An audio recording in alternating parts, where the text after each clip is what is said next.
genetiškai negaliu pakęsti čepsėjimo žmonių. Tai čia tokia įdomioji turbūt ta genetikos dalis. Kartais netgi gali pateisinti savo tam tikrus netobulumus, kad, genetika, ką aš čia galiu padaryti. Atlikimas šitų testų yra visiškai paprastas, ar ne? Tai kaip jie atliekami, kiek trunka, kiek maždaug kainuoja. Nuo ko čia pradėti? Vat aš noriu dabar čia startuoti, kažkaip labiau savim rūpintis, čia ilgaamžiškumas rūpi ir panašiai. Tai vis tiek pirminė mano rekomendacija yra... Didžioji dalis cholesterolio, tai viduje gaminasi, vis tik labai genetinis. Maiste esantis cholesterolis, pats maistinis cholesterolis kaip molekulė mums nekenkia ir mūsų bendro cholesterolio lygio nekelia. Tačiau grūdinės kultūros yra visiškai tuščias, nebenaudingos, nes sėja per dažna, to žemės neatsigauna, organinių medžiagų ten nebėra ir mineralų ten irgi mažai. Kai mes tiek daug laiko prie kompiuterių praleidžiam, nes reikia suvokti, kad visas tas elektromagnetinis laukas, visos tos bangos, ekranai traukia iš mūsų organizmo, labai eikvojasi dideliais kiekiais mineralai.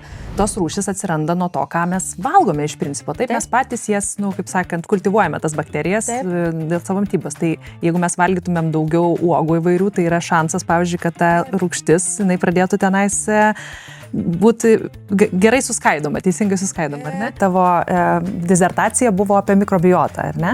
Pabaigti reikėtų šitas nesąmonės ir labai tokias neprasmingas kritikas žmonių, kurie gilinasi į šitą sferą atžvilgiu. Nėra šitam pasaulyje vieno veiksmingo dalyko, mes negalim visko gydyti vien vaistais, jeigu žmogui tiesiog trūksta kažkokių medžiagų. Labas! Aš esu Rūta, o čia mano tinklalaidė Zen-U 8020, kurioje mes kalbame apie ilgaamžiškumą, biohackingą ir sveikatingumą. Temas, kuriomis aš gyvenu kiekvieną dieną. Pagrindinis šios tinklalaidės rėmėjas – Zen-U. Zen-U – tai ne tik maisto papildai. Tai yra mano misija – sukurti koncentruotus, švarios sudėties, itin efektyviai pasisavinamus maisto papildus, kurie veiksmingai sprendžia mūsų kasdienės problemas. Energijos trūkumą, prastą miegą, silpną imunitetą, odos, plaukų, nagų problemas, hormonų disbalansą. Šis projektas gimė iš labai asmeninės patirties. Daugiau negu 10 metų auginant kosmetikos prekinį ženklą Manila supratau, kad perdegimas tikrai egzistuoja ir kad sveikatos nenusipirksiu už jokius pinigus. Gyvenimas privertė atsigręžti į save ir pradėti nuoširdžiai savimi rūpintis. Čia ir gimė idėja kurti Zen-U. Aš tiesiog neradau papildų, kurie man pačiai būtų veiksmingi. Todėl pasinaudojant savo kaip medicinos gydytojos ir mitybos specialistės žiniomis, bei padedant kitiems Lietuvos mokslininkams, juos sukūriau. Mūsų tikslas – edukuoti. Ir būtent Zen-U dėka turiu galimybę kalbinti šiuos nuostabius žmones, savo srities ekspertus ir visiškai nemokamai šviesti visuomenės sveikatingumo temomis bei dalintis turimomis žiniomis. Šiandien mūsų laidos svečias – biochemijos mokslų daktarė, lektorė Indrė Aleknavičienė. Ji yra mokslų paremtos mitybos ir ilgaamžiškumo ekspertė bei ilgaamžiškumo klinikos Sink bendrai kūrėja. Labas, Indrė. Labas, Rūta. Kaip tu šiandien laikaisi, kuo gyveni? Gerai laikausi, laukiu mūsų susitikimo iš tikrųjų, visai atsakingai atsinaujinau informaciją, kas čia dabar ant bangos tam ilgaamžiškume, pasižiūrėjau naujas publikacijas, kelis podcastus perklausiau, nes iš tikrųjų, kai įsisuki į kasdienybę, kad ir kiek tas darbas būtų susijęs su ilgaamžiškumu, kartais stokoji gal laiko pasitikrinti, kas šiandien naujo įvyko, gal ta informacija taip dažnai nesikeičia, bet vis tiek kažkur užsimiršta, tai turėjau gerą progą permesti, kas vyksta pasaulyje šitoj tematikoje, tai esu pakankamai patenkinta, kad pakvietė iš tikrųjų, nes ir man pačiai labai naudinga iš tikrųjų tokie susitikimai ir pokalbiai. Viskas, kaip sakant, up to date. Man labai dėl to patinka su Indre pabendrauti, nes pas ją visą laiką tik naujausia, šviežiausia informacija. Tai gerai, ta proga ir pasikalbėkime apie tą ir klasikinį ilgaamžiškumą, ir inovatyvų į visus tos tyrimus ir metodus, kaip čia dabar galima pamatuoti tos dalykus. Tai kas dabar yra tas ilgaamžiškumas, dar primenam turbūt laidos svečiams ir kur šiuo metu jisai krypsta? Iš tikrųjų, tai susiduriu netgi dažnai su tokia žmonių nuomonė ir ypač vyresnių, kad ką jūs čia iš vis darot, koks čia ilgaamžiškumas, niekas čia nenori ilgai būti senas ir daugiau žmonės vis dar kol kas yra susikoncentravę į tą metų skaičių, galvodami apie ilgaamžiškumą, bet anglų kalboje yra iš tikrųjų labai geras terminas, kurio mes dar gerai neišsivertėm. Ir jis yra daugiau ne apie lifespan, kas yra tiesiog gyvenimo metai, bet apie healthspan, kiek ilgai mes išliekame sveiki. Tai ilgaamžiškumo visa ta kryptis iš tikrųjų yra daugiau apie rūpinimąsi savimi, daugiau apie prevenciją, jeigu mes ankstyvame amžiuje pradedame tuo užsiimti. Ir tas pagrindinis tikslas yra kuo ilgiau išlikti sveikam, energingam ir kad mūsų tie visi negalavimai, kurie iš tikrųjų vis tiek dažna pasiveja, bet jie nusikeltų į kuo gilesnę senatvę ir mums kuo trumpiau jau tektų su jais kovoti. O tobulų atveju, kam sukrenta gerai ir genetika ir nemažai pastangų būna įdėję patys, kartais pavyksta iš tikrųjų numirti net ir sveikam. Ir pavyzdžiui, mano pačios tai čia būtų svajonė. Tiesiog vieną dieną, kai man bus 90 kokie 8 metai, kad tiesiog ramiai nueičiau miegoti, nuveikus per visą dieną darbus, kuriuos norėjau, kur svajojau aktyviai ir tiesiog neatsikelčiau. Tai gal tokia būtų iš tikrųjų realiausias tas scenarijus šiai dienai, to ilgaamžiškumo su visom tom priemonėm ir technologijom, kurias mes turim. Nes iš tikrųjų mes labai dažnai girdime, kad mes čia visi gyvensime iki 120, kažkas svajoja iki 150. Kažkas iš vis nemirt, Brian Johnson, ar ne? Jo, bet kaip bebūtų, dabartinės technologijos ir mokslo žinios tikrai dar negarantuoja mums nei iki to 120 išgyventi, nei jo labiau tapti nemirtingais. Bet kas žino, vystosi mūsų ir genetiniai įrankiai, ir genų inžinerija, kada jau galima bus galbūt netgi ir plačiau prieinama visiems bus ir genų redagavimas, kas iš tikrųjų galėtų padaryti didžiulį proveržį mūsų ligų kontroliai, taip prailginant tą sveiko gyvenimo trukmę. Bet šiai dienai tai viskas yra mūsų rankose ir jau kiek įdėsim, tiek turėsim iš tikrųjų. O tai gerai, kiek pati manai vis tik tais, koks yra tas santykis genetikos ir gyvenimo būdo? Kiek kas lemia ilgaamžiškumą? Iš tikrųjų, tai čia, ką aš manau, tai čia visaip gali būti, bet yra faktai moksliniai. Ir genetika šiai dienai yra manoma, kad lemia iki 20% mūsų sveikatos, nes tai, kas užrašyta genetiniam kode, absoliučiai priklauso nuo to, kaip mes gyvename ir mes galim nešiotis ir kažkokius nepalankius sveikatai genus, bet jie nebūtinai bus aktyvuoti, jeigu mūsų gyvensena leidžia prislopinti nepagidaujamų genų raišką. Kartais, aišku, yra ir tokių jau ten sudėtingesnių paveldimų genetinių būklių, kur jau labai sunku kontroliuoti, bet didžioji dauguma žmonių tikrai viską gali valdyti savo kasdieniais įpročiais, kasdieniais pasirinkimais ir tokiais sąmoningais tais veiksmais, bet aš manau, kad pagrindas yra vis tiek tą savo genetiką žinoti. Ir mes šiai dienai tuos įrankius turim, mes galim labai daug apie save sužinoti ir tada labai kryptingai veikti, kad net jeigu mes ir nešiojamės tam genome kažką nepalankaus, kad patys maksimaliai sumažintumėm tas rizikas tokių genų aktyvavimui ir ligų pasireiškimui. Tai žinokit, kuo ramiausiai, 80% vis tiek yra nulemta to, ką kiekvienas darote kiekvieną dieną. Gerai, apie šitos dalykus dar pakalbėsiu. Iš tikrųjų, kokie veiksniai yra svarbiausi. Domiesi ilgaamžiškumu, biohackingu, sveikata, bet dar nesi užsiprenumeravęs mūsų naujienlaiškę? Kviečiu prisijungti prie sparčiai augančios Zen You bendruomenės ir užsiprenumeruoti naujienas, kurias rasi www.zenyou.lt /naujienlaiškiai. O dėl to termino, kur sakei healthspan, tai nėra dar tokio gražaus teisingo vertinio, kuris gal taptų taip, nežinau, priliptų taip visiems, bet yra kažkur perskaičiau žodžiu sveikamžiškumas. Ir man visai patiko šitas, nes ilgaamžiškumas gal tikrai kalba tik tais apie metus pase, o vis tik tais aktualu yra sveikatos amžius, o ne kūno chronologinis amžius. Turbūt labai įdomu būtų klausytojams sužinoti dar apie tuos amžius, koks yra pase ar ne, ir koks yra tas kūno amžius, tai kaip jie vadinasi ir kaip jie čia matuojami. Šiaip iš tikrųjų, tas, kas yra mūsų pase užfiksuota nuo mūsų gimimo, tai yra mūsų tas vadinamas chronologinis amžius. Jau kiek mes čia nugyvenom šitam pasaulį, tiek mes ir turim tokią tą skaitinę vertę. Bet iš tikrųjų ne visą laiką tai atitinka tą realią situaciją mūsų organizme Ir vieni žmonės per vienus chronologinius metus pasensta netgi daugiau negu 1 metus, o kiti sensta truputėlį lėčiau. Tai šiais laikais mes turime įrankius išmatuoti net ir tą savo biologinį amžių.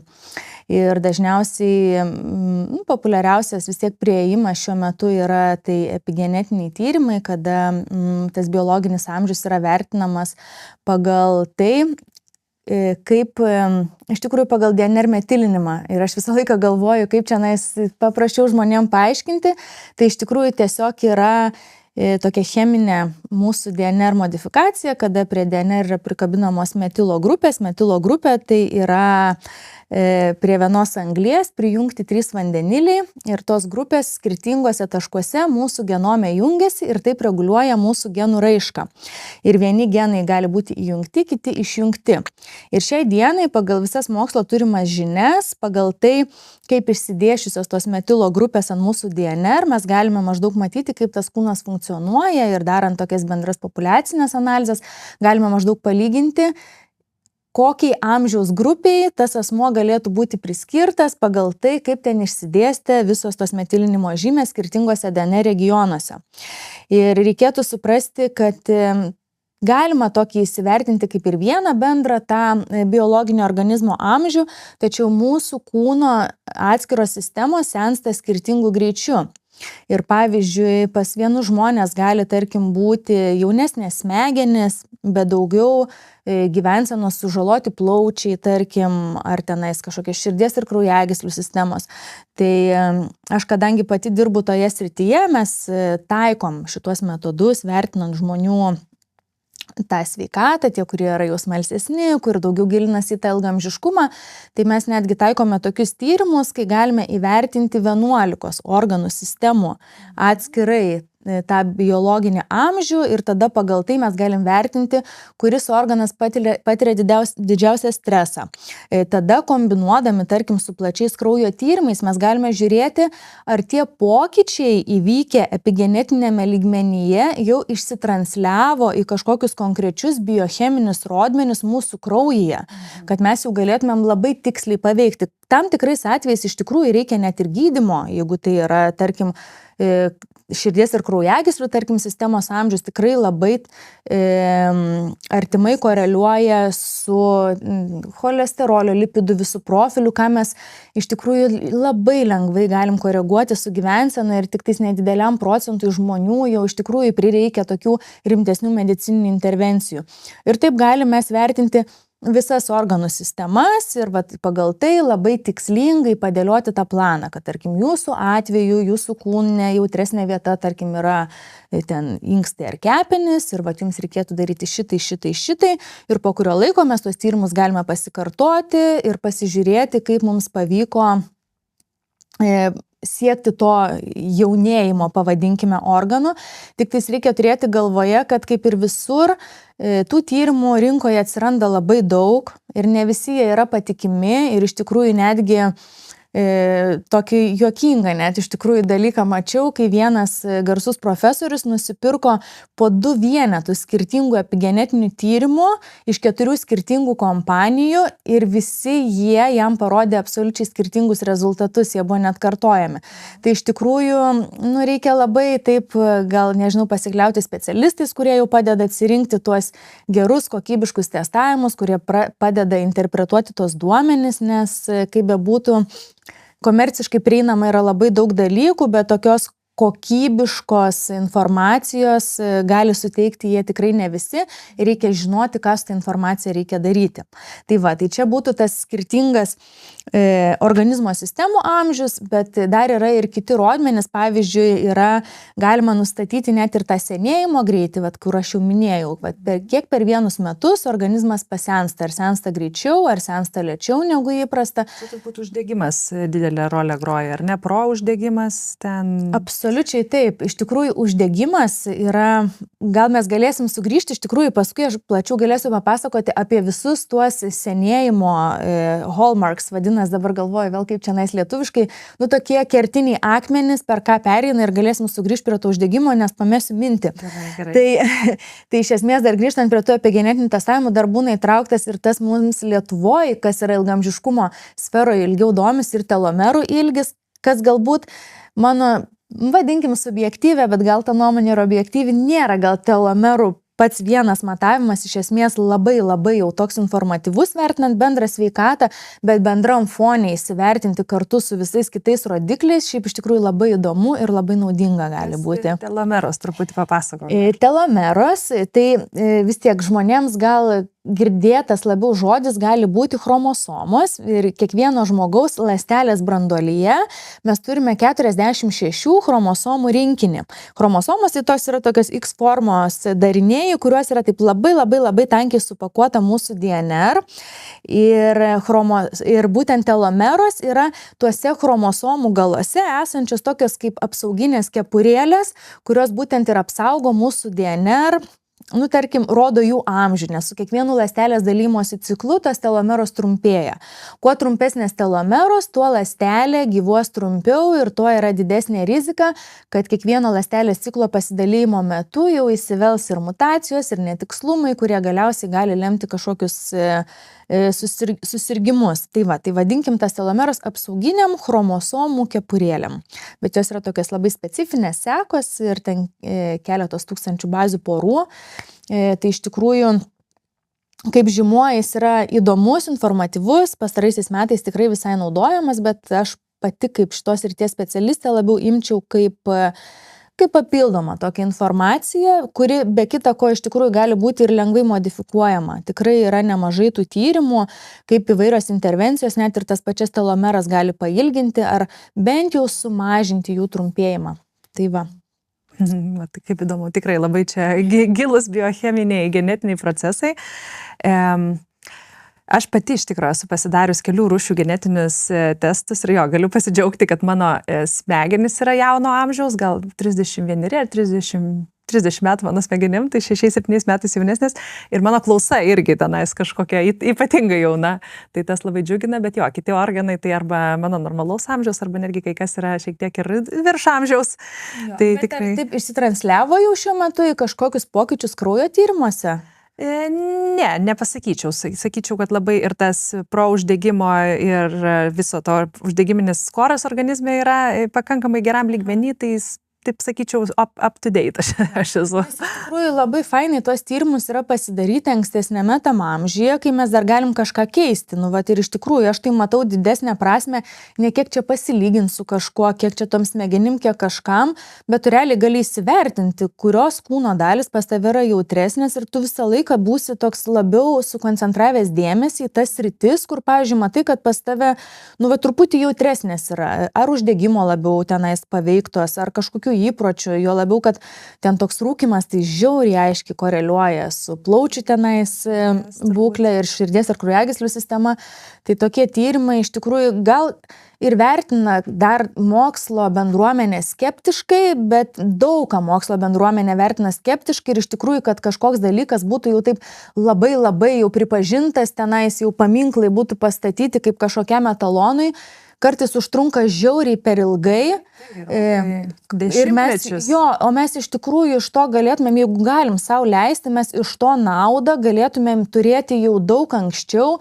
Ir aš manau, kad ta mokslo bendruomenė kartais, jin turi sugrąžinti žmonės į sveiką protą, bet tas skepticizmas kartais yra perspaustas. Ir man taip atrodo, kad mes turėtumėm būti lankstesni, komentuodami, gilindamiesi į viską. Bandydami, nes nuo to viskas ir prasideda, viskas yra eksperimentas, kol tai netampa konstanta. Taip, ir netgi ne visi, tarkim, ne visos intervencijos iš tikrųjų kada nors pasieks ten, tarkim, kažkokių ten labai rimtų klinikinių tyrimų ten fazę, jeigu tai nebus kažkam ekonomiškai labai naudinga.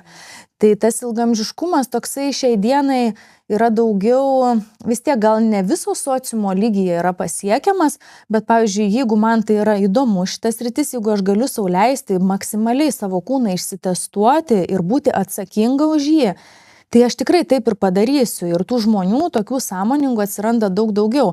Ir aš galiu pasidalinti, tai mes čia dabar apie epigenetinį tyrimą kalbėjom, tai iš esmės epigenetika yra taip, kaip yra reguliuojama mūsų genų raiška. Tai nėra tas tikslus kodas, bet tai yra kaip mes savo organizme, kaip yra jungiami ir išjungiami tie genai, priklausomai nuo to, ką mes darom. Tai aš dar šito savo iš tikrųjų tik tais išsiunčiau į Ameriką savo duomenis, turėčiau už porą savaičių jau gauti, kad matyčiau, kas ten darosi, bet aš iš tikrųjų esu, ką įdomaus pasidarius, aš esu visą savo genomą nusisekvenavus. Oho, ir viso genomo sekvenavimas tai duoda jau konkrečią aiškią informaciją, kokia yra ta mano genetika ir kokias aš sekas turiu. Tai vat, kaip mes prieš tai kalbėjom, kad 20% lemia genai, tai vat, ką aš padariau, tai vat ir išsiaiškinau, kokie ten tie genai pas mane yra. Ir ar aš turiu kažkokių rimtų paveldimų lygų, paveldimų būklių, nes tikrai pergyvenau labai, nes giminėje tikrai buvę tokių rimtų onkologijos atvejų, kur galvojau, čia jau gali būti genetiškai. Tai iš tikrųjų tas tyrimas mane labai labai nuramino, aš neturiu jokios genetiškai užkoduotos onkologijos, kas jau ten keltų man didžiulę riziką, bet pavyzdžiui tas tyrimas man parodė, kad aš turiu didesnį polinkį į melanomą, pavyzdžiui.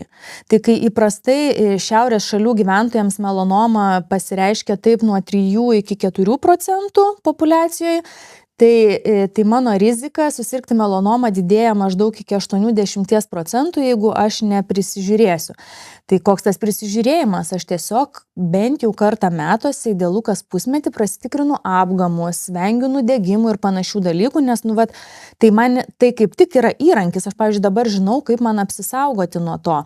Bet, pavyzdžiui, tie genetiniai tyrimai suteikia ir tokios labai įdomios informacijos. Pavyzdžiui, žinau, kad aš turiu ilgaamžių FOXO3 geną, kuris okinaviečiams yra labai būdingas ir kad mano bendras uždegiminis profilis turiu žemesnį interleukino 6 sisteminio uždegimo ekspresiją organizme genetiškai. Tai reiškia, kad turiu ir ilgaamžiškumo geną, ir žemesnio sisteminio uždegimo geną. Tai mano toks profilis mane nudžiugino, kad yra pakankamai palankus siekti ilgaamžiškumo. Ir ten be kita ko dar visa farmakogenetika yra pateikta, vaistai tinka, netinka. Šiaip iš tikrųjų, jeigu žmonės labai domisi ir nori sužinoti, kokie ten tie polinkiai, tai visas genomo tyrimas iš tikrųjų jis net nuolat atnaujinama ta informacija. Jeigu mokslas išsiaiškins, kad tam tikri genų variantai yra su kažkuo nauju susieta, ta informacija yra atnaujinama ir tu visą laiką žinai, kad tavo atveju mes žinom, kad dabar tai gali kilti tau tokia ar ten kažkokia kitokia rizika. Ir dar yra tokie poligeninių rinkinių testavimai, tai yra ne kiek pačio genetinio kodo, ten yra pavienių nukleotidų polimorfizmai vadinami. Tokie nukleotidai tai yra sekos, tiesiog žinokim, DNR yra toksai raidžių rinkinys mūsų ir ten tos pavienės raidelės turi ten tos savo kodus. Tai pokyčiai tose raidelėse, tai pavadinkime tame kode, skirtingi pokyčiai daugybiniai gali irgi nulemti tam tikras ligas. Tai atmetus jau viso genomo sekvenavimą, tai poligeninė rizika, pavyzdžiui, man parodė, kad aš turiu polinkį į antro tipo diabetą, aukštesnį trigliceridų lygį, koronarinės, tos vainikinės širdies arterijos padidinta rizika. Tai vėlgi, tai man davė labai gerą informaciją, nežinau, ar antro tipo diabetą minėjau, bet vis tiek aš dabar kiekvienais metais darausi visus tyrimus, žiūriu savo insulino jautrumą, žiūriu kokie cholesterolio lygiai, nes genetiškai turiu aukštesnį cholesterolį. Tai iš tikrųjų, jeigu žmogus gali sau leisti sužinoti apie save tokią informaciją ir labai tiksliai adresuoti savo šituos niuansus ir taip atitolinant ligų progresiją, tai kodėl ne? Tai mano gyvenimas dabar sukasi apie tai aš čia neužsičiaupdama galiu pasakoti iš tikrųjų. Labai grėsia tas scenarijus, kur laidos pradžioje aptariam, kad sveikai tikrai nugyvensi daug metų. Kodėl mes senstame? Viena iš teorijų sako, kad su amžiumi mūsų organizmas natūraliai gamina vis mažiau NAD molekulės. Tai yra vienas svarbiausių junginių mūsų organizme, būtinas ląstelių energijos gamybai. NAD veikia kaip kofaktorius, kuris leidžia mitochondrijoms mūsų ląstelių elektrinėms maistą paversti energiją. Jei NAD kiekis sumažėja, krinta energija, lėtėja medžiagų apykaita, blogėja ląstelių atsistatymas ir senėjimo procesai spartėja. ZenU NAD+ kompleksas tai yra papildas su nikotinamido ribozidu, magniu, taurinu ir vitaminu B12, sukurtas palaikyti ląstelių energijos gamybą ir organizmo atsistatymo procesus.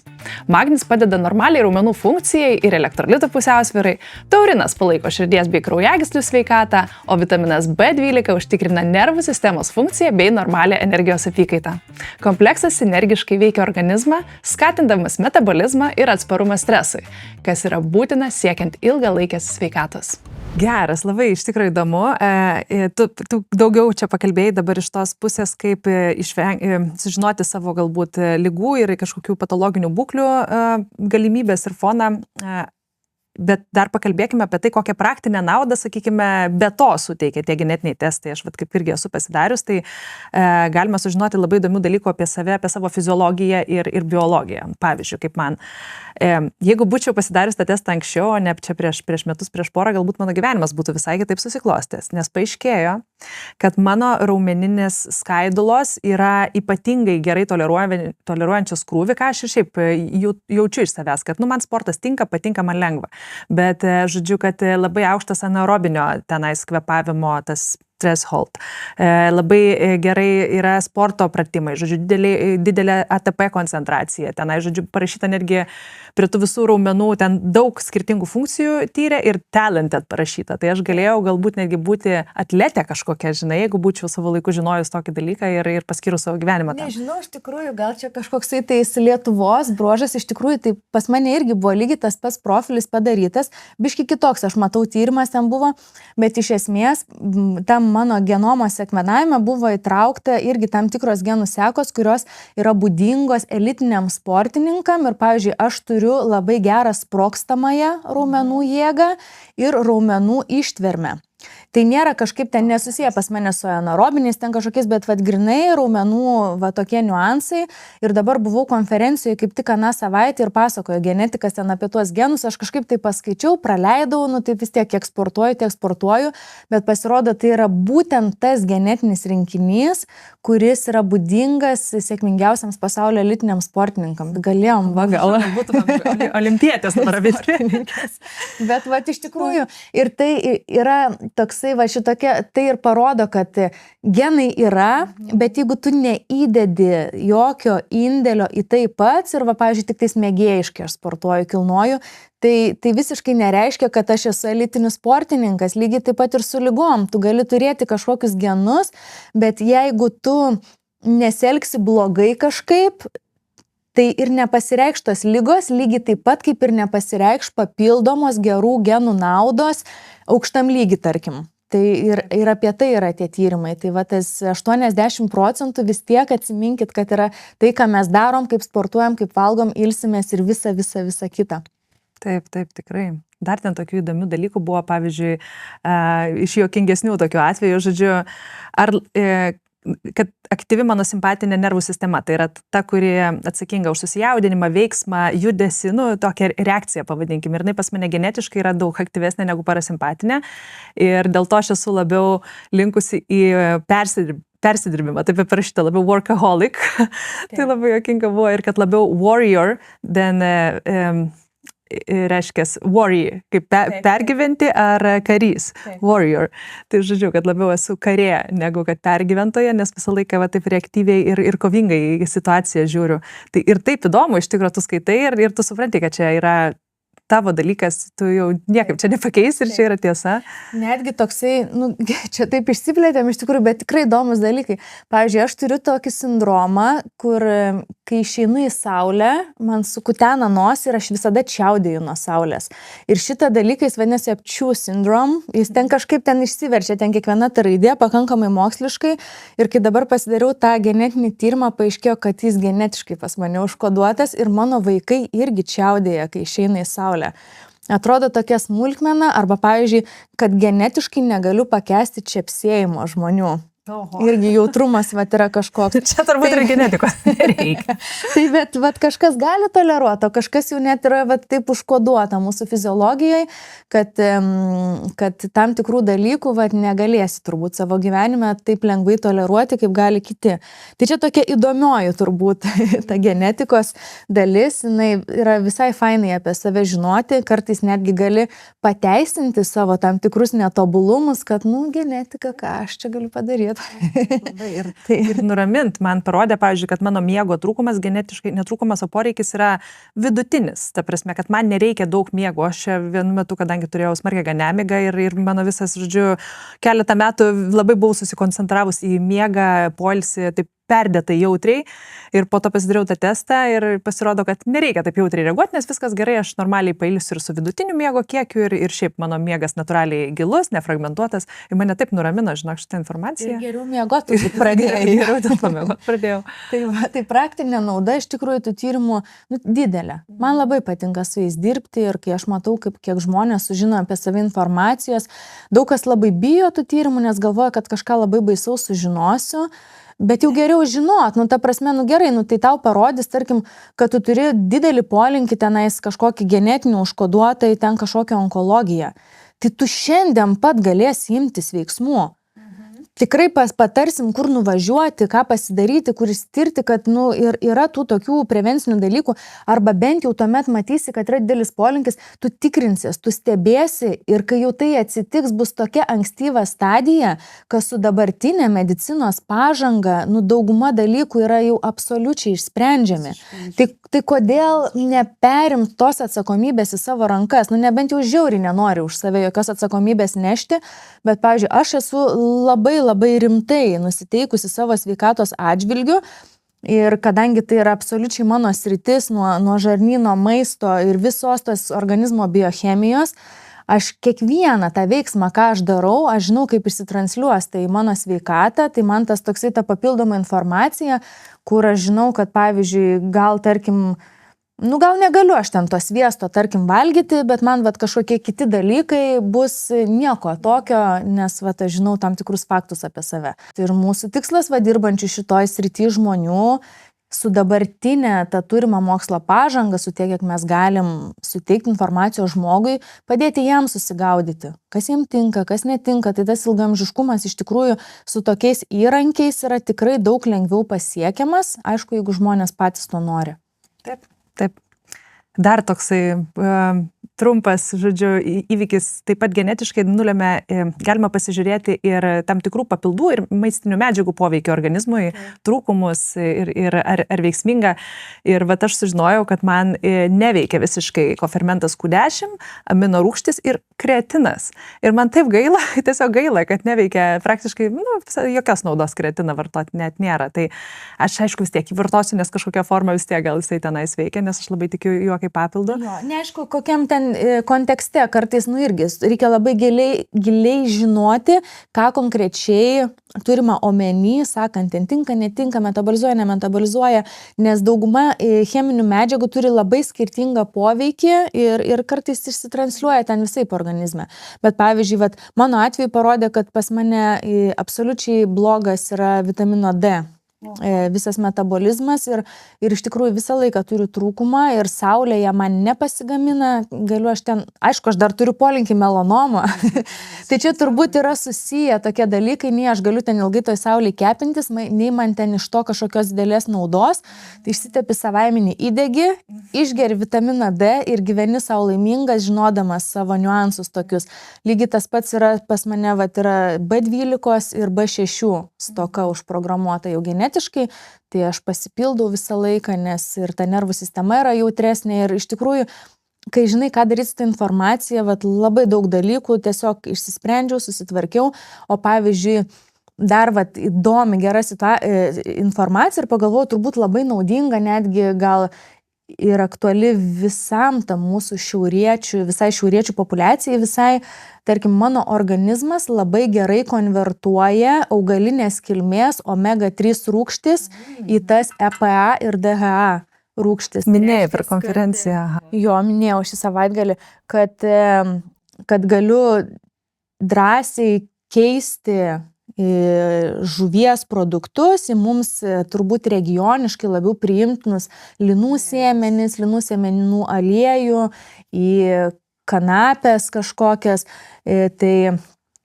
Tai žodžiu, irgi, tokia vertingesnė ta informacija ir aš dabar daug laisviau ten šlakstausi tais aliejus namuose, bet vis tiek omega 3 vartoju, nes turiu tą cholesterolį padidintą, tai daug niuansų, bet kai žinai, labai tiksliai tos protokolus sau gali susidėti ir aš manau, kad visai veikia. Taip, tikrai veikia, aš pati jaučiu.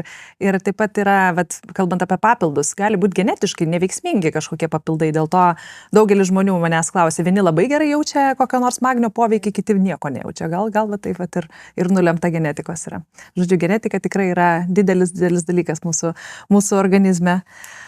Gerai, pereikim prie šiek tiek praktinių tokių dalykų. Tai dabar skamba, ką mes čia pakalbėjom, pakankamai sudėtingai, bet atlikimas šitų testų yra visiškai paprastas, ar ne? Tai kaip jie atliekami, kiek trunka, kiek maždaug kainuoja, ko žmogui nori jis dabar pasidaryti tą tyrimą, kaip jam praktikoje visą šitą informaciją. Tai čia tiesiog 2 minutės duot kraujo.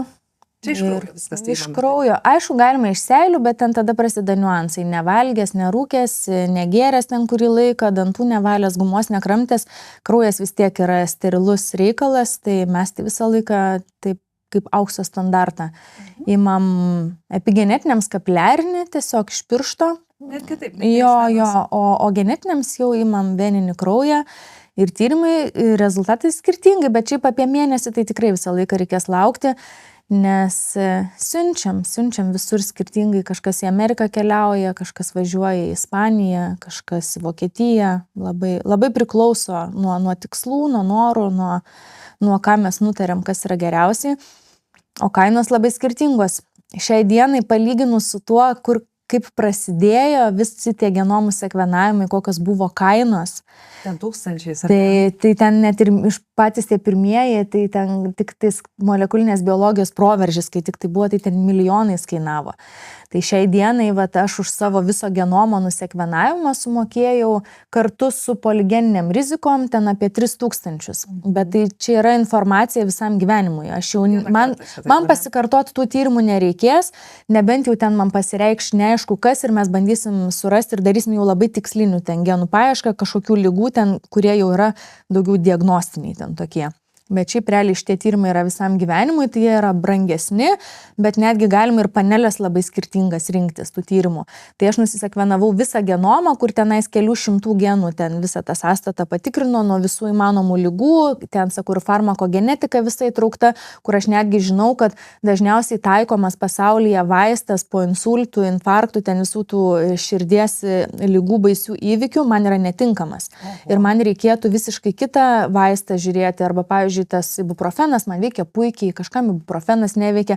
Tai tokie niuansai čia, bet jie yra labai naudingi, turiu visą sąrašą vaistų, ar tinka standartinės dozės, ar dozės reikia didinti, ar dozės reikia mažinti, ar vaistas man absoliučiai netinkamas, tai žiauriai gera informacija, tai yra ir papildų, ir vaistų dalis, tai čia į visą tą genomą. Bet jeigu, pavyzdžiui, kažkas nori tik tais pasižiūrėti onkologijas, tarkim, tai yra trumpesnės tos panelės, jos ten keli šimtai eurų kainuoja, arba vien kardiometabolinės tenais tos lygos irgi, arba atskirai poligeninės rizikos, kur sakiau pavienių nukleotidų polimorfizmai, tokie kaip žemėlapiai tenais tų pokyčių genomo, tai ten iš vis, man atrodo, gal iki 400 kainuoja pasižiūrėti tų 7 dažniausių ligų poligeninės rizikas. Antro tipo diabetai, ten visos širdies, kardiovaskulinės, moterims krūties vėžiai, vyrams prostatą ir panašiai, tai tie yra pigesni.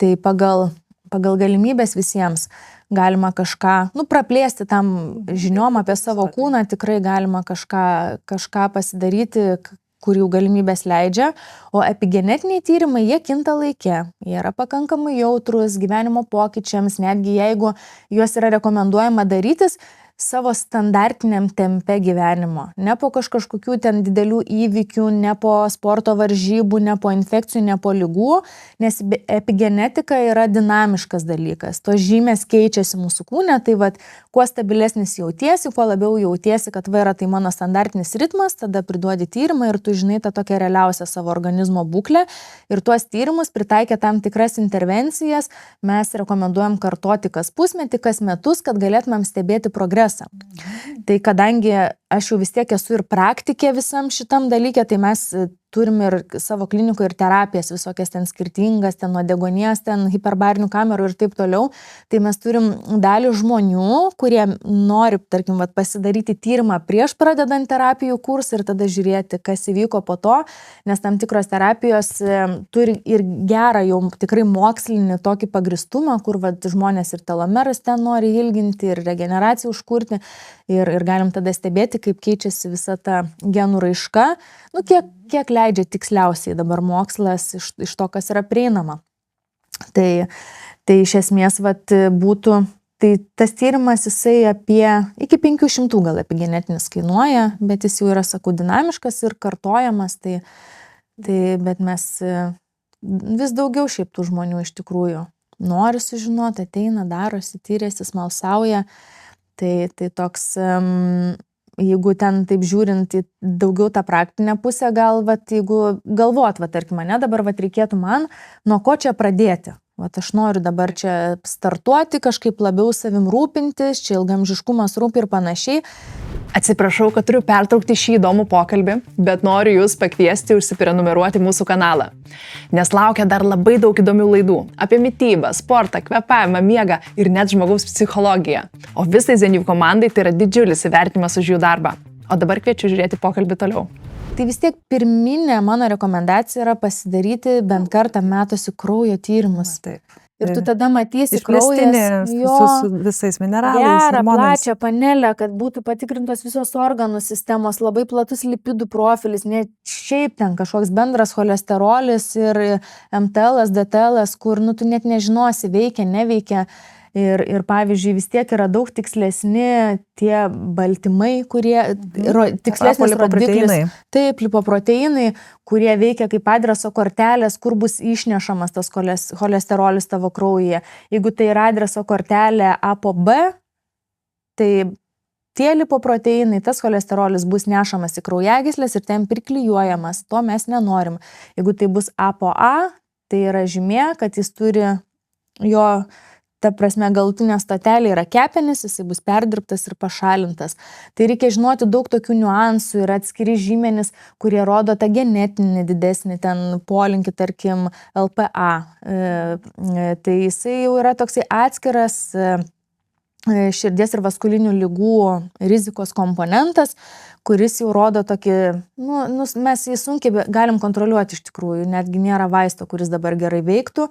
Yra ten menkas pokytis nuo statinų tam tikrų, netgi tas pats niacinas B3 rodo tokį lyg tai steigiamą poveikį, bet duomenys kol kas prieštaringi, mes dar gerų ten tų terapijų tam neturim, bet ką mes vis tiek, pavyzdžiui, aš kai konsultuoju žmonės, aš vis tiek jau žinau, kad ką mes galim su šios dienos žiniom su tuo daryti, kad tu jeigu jau turi šitą faktorių rizikos padidėjusi, tai mes sutvarkysim tą ir tą, kad jis pats vienas iš savęs tau turėtų jau tik minimalią riziką ir tam bendram geram fone jam bus daug sudėtingiau tau pridaryti problemų kažkokių.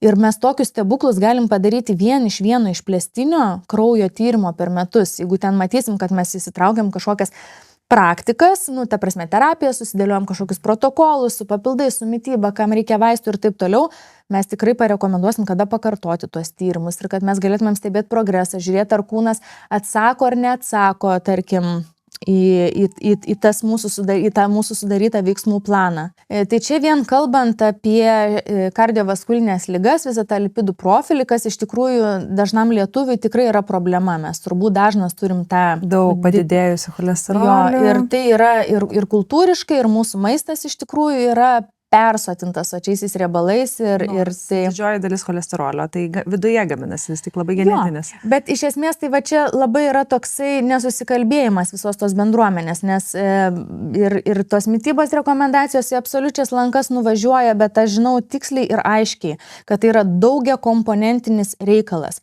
Ir kai pradeda kažkas draskytis, kad čia sotieji riebalai nieko nedaro, čia viską daro uždegimas, arba čia tik sotieji riebalai, arba čia cholesterolis maiste, pamirškit kartą ir visiems laikams šitos nesąmoningus ginčus. Organizmas yra dinamiška sistema ir ten veikia labai daug faktorių ir cholesterolis yra ne išimtis.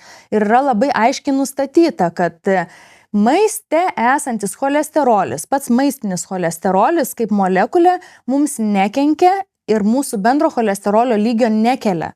Tačiau su maistu gaunami sotieji riebalai ir dar papildomai tie sintetiniai transriebalai, tai būtent ir yra tie faktoriai, kurie turi labai didelę įtaką ir mūsų blogąjį cholesterolį didina.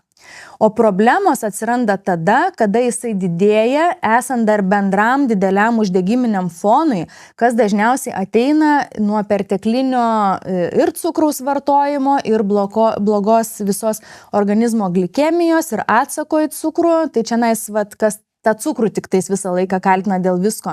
Bet žinokit, kad sotieji riebalai irgi yra labai svarbus. Tai va tame fone ir cukraus fone, ir sočiųjų riebalų fone kyla trigliceridai mūsų organizme, kas turi vėlgi tenais, tikrai didžiulę žalą. Ir iš esmės visas kitas ten perdirbtas maistas, visi toksinai, chemikalai, teršalai, viskas, ko mes nenorim suvalgyti, bet suvalgom skubėdami, pirkdami bele ką. Degalinėse ir visur kitur, didina bendrą sisteminį uždegimą ir tokiam sisteminiam dideliam uždegiminiam fone tie sotieji riebalai su cukrum turi tokią besikaupiančią sniego gniūžtės tokį efektą, kaip nuo kalno ten visa ta mūsų sveikata ir ridenasi kartu su visais tais faktoriais. Tai žinoti, kas vyksta, susižinoti visą savo, netgi mes patikrinam ir tą ir sisteminį uždegimą, visą uždegiminį foną, homocisteinus visus sužiūrim, kas yra atskiras faktorius kraujagyslių sveikatai, pasižiūrim visus metabolinius rodiklius, kaip kūnas reaguoja į insuliną, kokia yra glikeminė kontrolė, nes tai yra svarbus pagrindiniai faktoriai, kurie nulėmė mūsų tą bendrą sveikatą. Ir kai mes galvojame apie ilgaamžiškumą, aš jau minėjau prieš tai, kad dabar yra išskirta 12 tų tokių kertinių elementų, kurie apibrėžia senėjimą, kas mūsų kūne vyksta. Aš iš tikrųjų atmintinai visų jų ir neatsimenu, bet didžioji dauguma jų vis tiek susiveda į bendrą sisteminį uždegimą. Ir to bendro sisteminio uždegimo fone tikrai sutrinka ir mitochondrijų veikla, ir tarpląstelinė komunikacija, trumpėja ir telomeros, atsiranda ir epigenetiniai pokyčiai, kurie nulėmė ten tą mūsų genų visą raišką. Ir kai mes turim nuolat peraktyvuotą imuninę sistemą, tai tada atsiranda ir visi autoimuniniai susirgimai ir panašus dalykai, kas bendrai iš esmės labai sendina mūsų kūną. Pavyzdžiui, pagalvokit, kaip mes atrodom, kai sergam. Nei vienas žmogus gražiai neatrodo, kai serga, o kai mes sergam, mūsų imuninė sistema yra baisulingoj koviniai parengti ir visas resursas yra nuėjęs būtent į uždegimo palaikymą. Tai kai mes sergam, tas procesas mums yra labai naudingas ir mes pasveikę atsigaunam, vėl pradedam savim rūpintis, aišku, mes ir daugiau miegam, daugiau skysčių vartojam, kai sergam, bet kai mes turim visą laiką žemo lygio bendrą sisteminį uždegimą, tai tas procesas palaipsniui mus sendinam ir tie žmonės su tuo žemų uždegiminių bendrų lygių visą laiką ir atrodo taip vis prasčiau, seniau ir ta oda glemba ir tie paakiai juoduoja ir kas ten tik neatsitinka. Tai iš esmės visi tie faktoriai gali būti labai tiksliai ir lengvai sukontroliuojami, tiesiog padarius gerą išplėstinį bendrą kraujo tyrimą ir laikantis gerų ir patikimų rekomendacijų tinkamų tam žmogui. Tai čia yra turbūt pagrindinis dalykas, ką visi turėtų pasidaryti be išimčių, tokia gera techninė apžiūra jo ir tada tu kuo tiksliausiai žinai, kad ir papildus tada gali gerai parinkti ir šiaip ne taip senai iš tikrųjų skaičiau pranešimą, man tokį pyktį nešiojas, dabar pasakysiu iš tikrųjų. Skaičiau pranešimą medikų iš tikrųjų bendruomeniai ir aš kalbėjau iš vis ten kitoj temoj ten apie visai kitus dalykus. Ir kažkas pagūglino pranešimo metu ir aš čia žiūriu, jūs čia klinikoje tą ir tą pas save darot ir tokia ten taip mane aštriai sukritikavo, kad kaip jūs čia galit papildus parinkti žmonėms tiksliai, ta prasme, nes mes gydytojai tiek metų dirbam ir tokių stebuklų negalim žmonėm pasiūlyti. Ir aš pagalvojau, dėl Dievo meilės, ko mes negalim vitamino D lygio žmonėm atstatyti, mes negalim B grupės deficitų išspręsti, mes negalim magnio parekomenduoti, kuris yra kertinis elementas mūsų visų fermentinių sistemų veiklai. Ta prasme, ir vitamino D įsisavinimui gyvenimui, ta prasme, pabaigti reikėtų šitas nesąmonės ir labai tokias neprasmingas kritikas žmonių, kurie gilinasi į šitą sferą atžvilgiu. Nėra šitam pasaulyje vieno veiksmingo dalyko, mes negalim visko gydyti vien vaistais, jeigu žmogui tiesiog trūksta kažkokių medžiagų. Tas maistas tikrai nestebuklingas pas mus ir elementarių mineralų žmonėms kartais trūksta ir kai tu atstatai tuos deficitus, tą pačią geležį, visai kitos kokybės yra savijauta kiekvieną dieną žmonėm ir tai yra taip paprasta, tik tais, aišku, reikia žinoti, kur yra kokybė, su kuo dirbti, su kuo nedirbti, kokios medžiagos geros, negeros.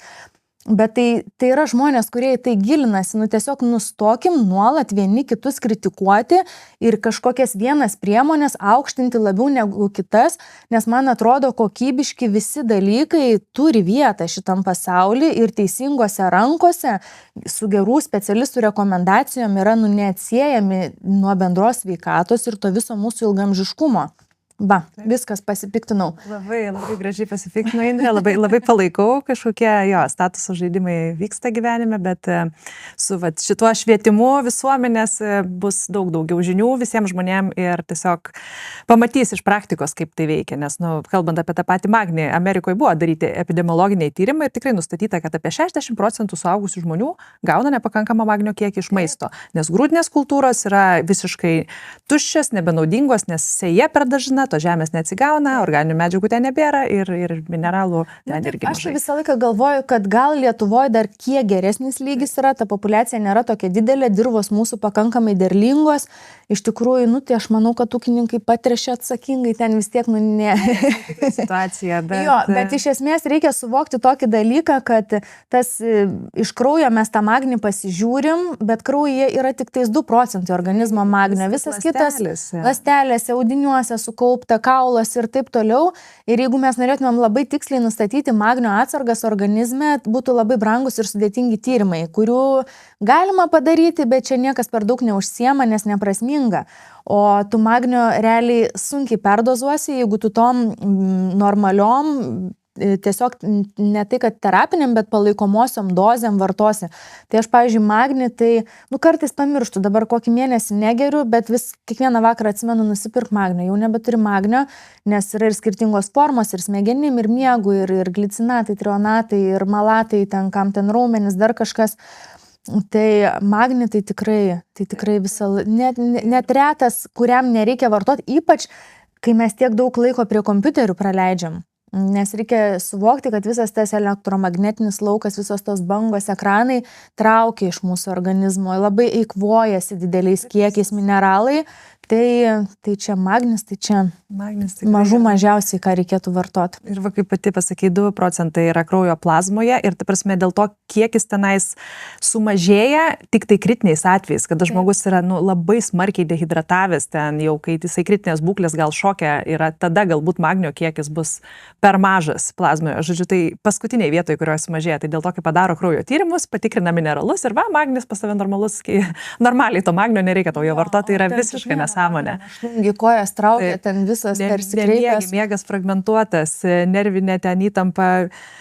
Tai magnis tikrai, aš kaip sakau, visiems, jeigu būčiau pasaulio prezidentė, tai visiems išrašyčiau vitaminą D, omegas ir magnį. Realiai, jeigu taip kalbėti apie ilgaamžiškumo papildus, tai šita šventoji trejybė turi absoliučiai nenuginčiamą didžiausią mokslinį pagristumą, kur didžiai pasaulio populiacijai yra naudingas vartojimas. Tai jeigu kas manęs klausia visą laiką, ką ilgaamžiškumui, tai šitie 3 būtinai, ta prasme, omegos, vitaminas D ir magnis. Vitamino D, aišku, mes tyrimus galim pasidaryti.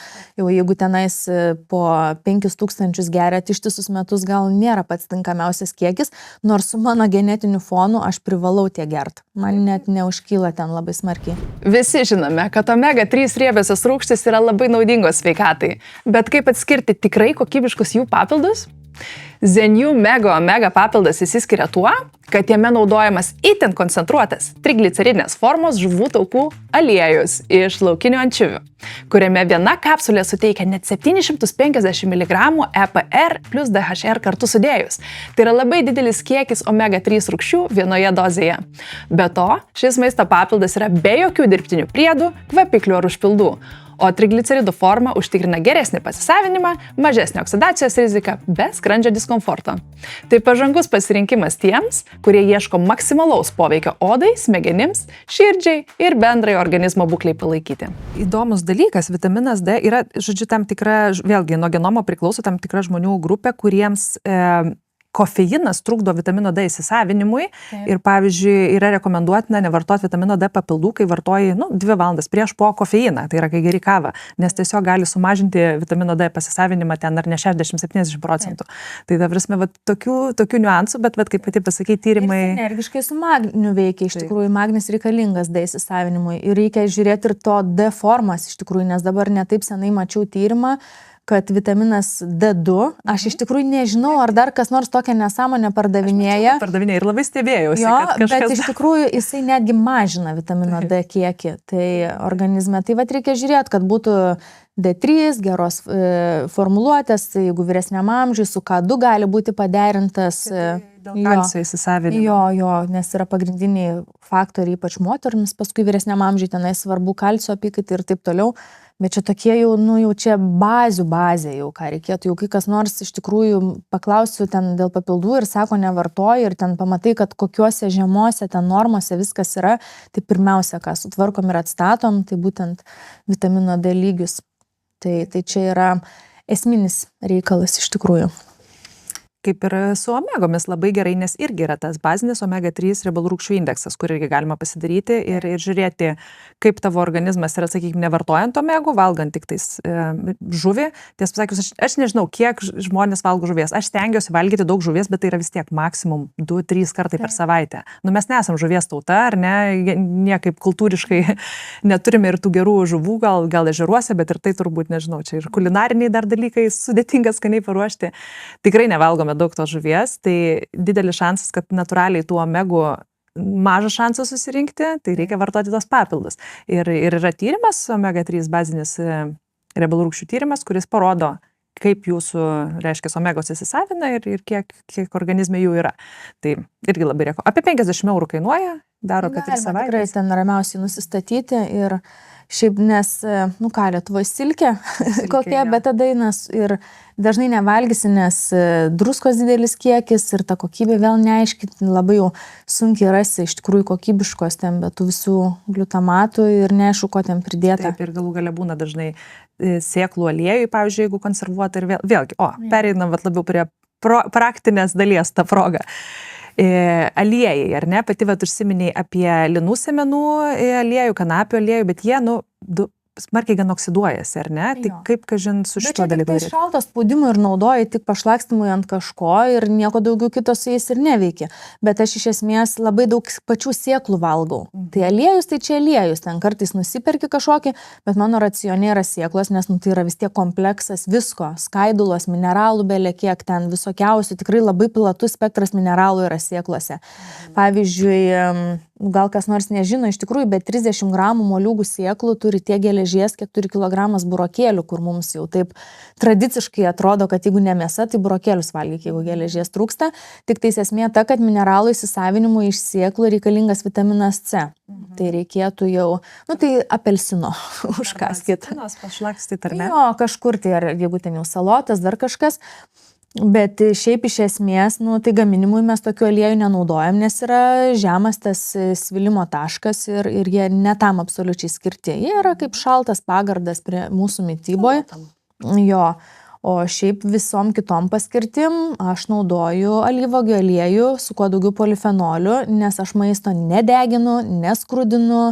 Ir jokiais kitais ten metodais aukštų temperatūrų negadinu, tai alyvuogių aliejus kuo puikiausiai iki 180 laipsnių veikia, nieks ten nesvyla, nesioksiduoja, tai tiesiog labai dažnai vis dar girdžiu aš tuos mitus, kad ten ant taukų reikia kepti, bet vėlgi jūs turite žinoti, kas vyksta jūsų kūne. Gal kažkam, kas ten neturi jokių rizikų, tikrai matau žmonių gyvena bele kaip cholesterolis bendras 3, aukštas yra gerasis cholesterolis, žemas blogasis į sveikatą, tikrai jums nieko neatsitiks, bet tokiam žmogui kaip man, aš negaliu, pavyzdžiui, sočiųjų riebalų valgyti ir aš labai aiškiai matau koreliacijas, aš tikrai dažnai darausi savo kraujo tyrimus, kad žinočiau visą tą dinamiką, nuo to, ką pakeičiau gyvenime, ką įtraukiau, ko atsisakiau, kaip tai keičia, tai netgi, pavyzdžiui, nieko nepakeitus, bet tiesiog pradėjus gerti kavą su karvės pienu, vietoje augalinio, nes aš tik tai su pienu mėgstu. Žinau, kad nėra geriausias kavos gerimas, bet čia yra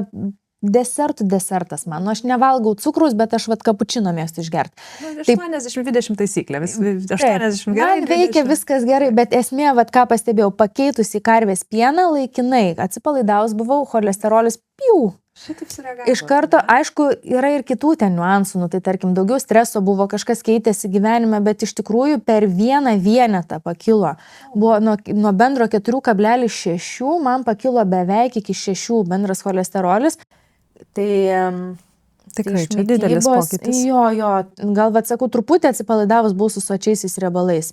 Ir viskas. O ten tie cukrai, ten dar kažkas, kažkiek stresas, sakau, dar galėjo nulemti, nes buvo truputį pokyčių gyvenime, tai kompleksiškai. Labai sunku iš tikrųjų padaryti geras mitybos studijas, nes labai daug įtakoja dalykų. Visi faktoriai jo veikia sumoji, bet atsisakius vėl, grįžtant, aš tada keičiu avižų pienu, nes man glikemijos per daug neveikia, nešioju aš tą sensorių, tai man viskas gerai, bet avižos turi beta-gliukanus ir man toksai viena geresnių opcijų tą savo kavutę pasigardinti ir avižų gliukanai padeda mažinti cholesterolio lygį kraujyje. Tai netgi pagal kraujo tyrimus aš galėčiau pasakyti net kokį augalinį pieną, pavyzdžiui, žmogui geriau pasirinkti. Yra tų niuansų tokių tikrai. Kažkas darosi tokius labai keistus genetinius tenais mitybos, ten toleravimo, netoleravimo tyrimus, kurie per mažai yra dar duomenų šitam pasauliu, kad mes galėtumėm tiksliai pagal genus pasakyti, tau tinka pomidorai ar netinka. Bet pagal kraujo tyrimus, gerai nusimanant išmanant visą tą biocheminį maisto matriksą, pavyzdžiui, kas yra, aš tikrai esu labai daug įsigilinusi maisto temą ir kaip tai veikia mūsų bendrą biochemiją, mano išsilavinimas leidžia man per daugybę skirtingų pjūvių vertinti, kokie faktoriai veikia visą mūsų biochemiją, tai maistas yra vienas turbūt mano tokių iš tų sričių, kur labai labai daug laiko paskyriau domėtis. Tai žinau net minimalius niuansus visų mineralų, visų vitaminų, visų skaidulų tipų ir panašiai, kas yra skirtingose maisto produktuose. Tai aš toksai esu. Labai įdomi tema. Labai iš tikrųjų noriu ir apie ją ir pakalbinti, nes Indrė, tu šiaip jau esi, tavo backgroundas, kaip pasakyti, tavo disertacija buvo apie mikrobiotą, ar ne? Ne, iš tikrųjų, ne kiek disertacija, mano disertacija tai buvo tokia daugiau iš elektrochemijos, iš vis ten aš dirbau su ląstelių membranomis, su to pačiu cholesteroliu, su fosfolipidais, su daug skirtingų dalykų ir ten buvo daugiau tokių bakterinių toksinų analizė, ten, žodžiu, sudėtingi, daugiau ten metodologijos, ten tokios buvo skirtingos, bet vis tiek tai buvo ant ląstelių membranų. Daugiausia daromi tyrimai ir po to, kai aš jau pabaigiau savo doktorantūros studijas, aš 2 metus dariau savo podoktorantūrinę stažuotę ir tada aš 2 metus jau praleidau kaip mokslininkė mikrobiomo visoje toje tematikoje ir grinai buvo gilinimasis į žarnyno uždegiminius procesus ir kaip tuos procesus moduliuoja mūsų žarnyno mikrobiota priklausomai nuo to, ką mes suvalgėm. Tai labai sudėtinga.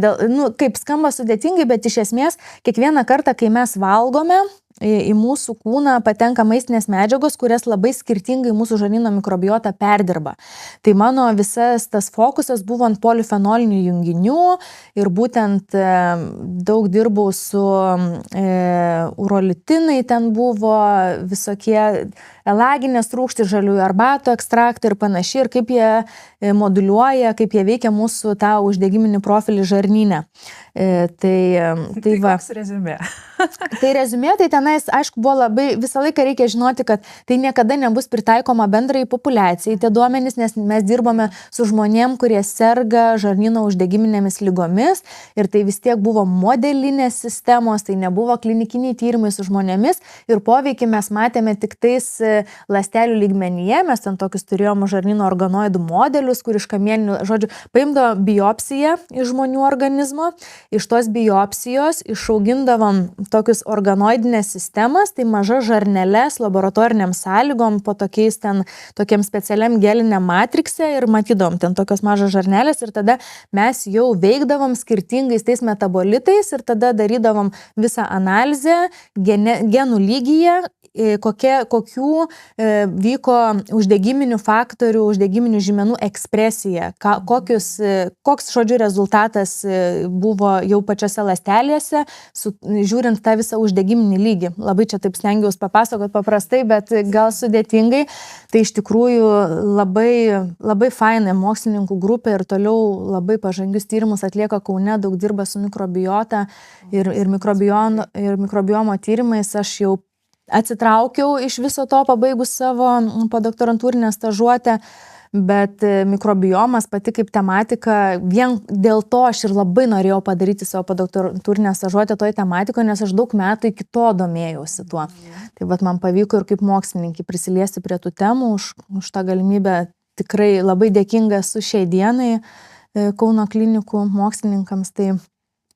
Tai iš esmės tai man tuo metu visa tos įgytos žinios, kurias aš pasipildžiu, ir atvėrė turbūt tą platesnį vaizdą, kas mūsų kūne darosi, mums suvartojus maistą, kokios medžiagos yra atpalaiduojamos žarnyne, kaip pavyzdžiui, netgi čia jau savarankiškai, aišku, aš po to gilinausi, analizuodama visus įmanomus mokslinius tyrimus, ką viso pasaulio mokslininkų grupės yra atlikę, nuo kurkuminų, kad pavyzdžiui, jeigu mūsų žarnyne nėra tinkamų mikroorganizmų, kurie kurkuminą verstų į aktyves, verstų į aktyves biologiškai prieinamas formas, mes naudos iš to negausime jokios.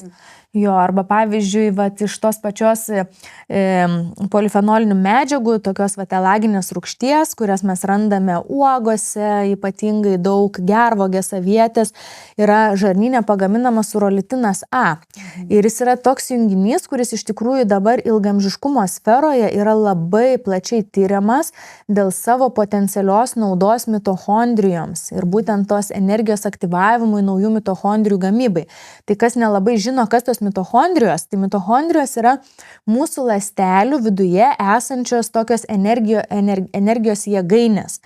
Visa ta gliukozė, kurią mes gauname su maistu per tam tikrus biocheminius ciklus, vis tiek galiausiai patenka į mūsų ląstelės vidų ir ten per skirtingus ir Krebso tą patį ciklą yra galiausiai atpalaiduojama ATP pavidalu, kur mūsų kūno jau visiems procesams gali būti panaudojami. Universali energija.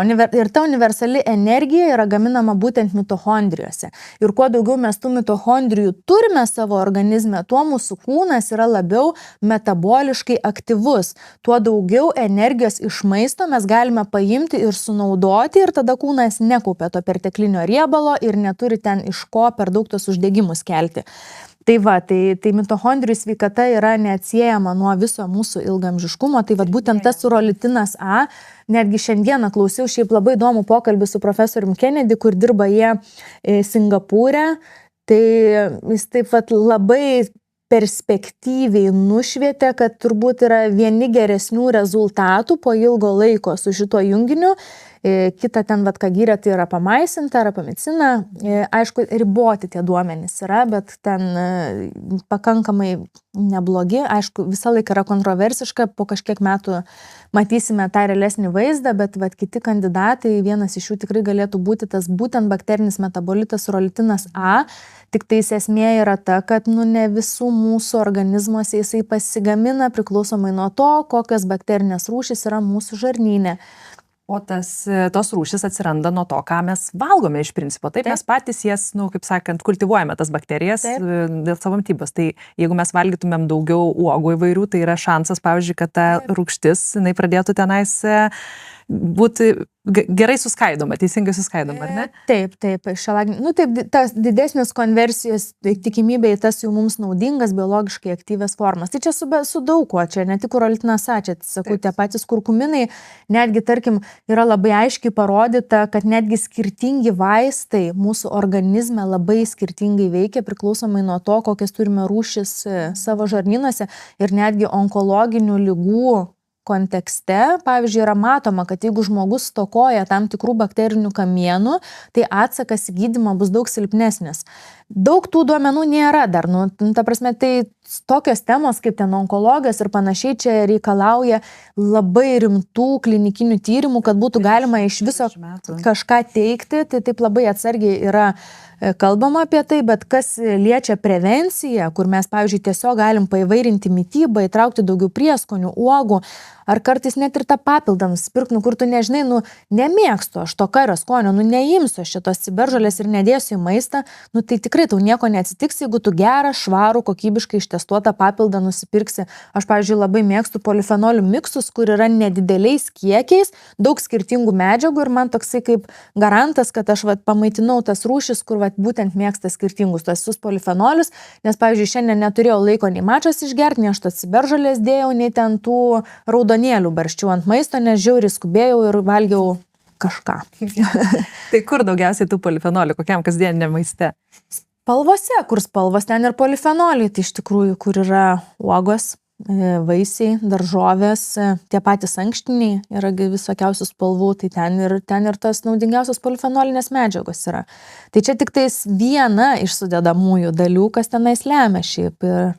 Ir nežinau, kiek čia apie tą mikrobiotą, tai turbūt mano čia viso gyvenimo meilė vis tiek bus ta tema, aš niekada nepabėgsiu nuo jos, bet kad ir nebedirbu jau taip kaip mokslininkė toj srityje, niekas nesustabdys manęs nuo sekimo tų naujausių duomenų ir žinių ir tas informacijos apdorojimas irgi yra mokslas. Taip, iš tikrųjų. Pritaikymas praktikoje, sakyčiau, turbūt esminis dalykas, nes labai įdomu tikrai šitam temam kalbėtis ir tyrimus daryti ir skaityti, bet turbūt paprastam žmogui kasdienai, tai šitie terminai jie iš tikrųjų mažai turbūt ką sako, bet įdomiausia dalis yra, kaip dabar praktikoje pritaikyti, kaip teisingai tą mikrobiotą maitinti ir, pavyzdžiui, ar tas pralaidaus žarnyno sindromas, jisai iš tikrųjų egzistuoja, ar čia yra mistinis kažkoks dalykas, kurio negalima diagnozuoti? Nemistinis tas dalykas, tai yra vėlgi, jeigu mes grįžtam prie tos klinikinės praktikos ir jeigu mes tikimės, kad kiekvienas dabar gydytojas gastroenterologas velsis į šitas tematikas su žmonėm,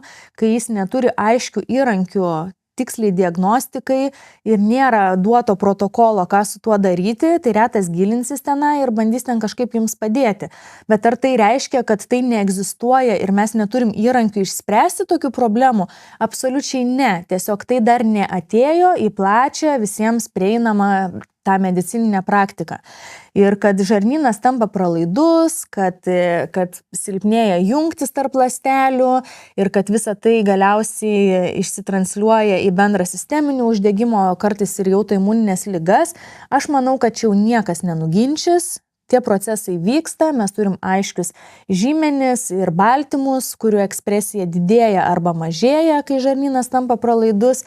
Toksai vienas iš dabar tokių diagnostinių yra zonuliną kartais daro, gal jis nėra tiek jau baisiausiai ten specifiškas, bet bendroji visumoje, jeigu mes žiūrim simptomatiką, jeigu mes žiūrim bendrą sisteminį uždegimą, galim pasidaryti elementarius onkoprogramas ir kitus tyrimus, kalprotektinus, yra tikrai gydytojai, kas su tuo dirba, užsiema, tai patvarkyti tokius procesus ir padėti tam žarnynui atsigauti.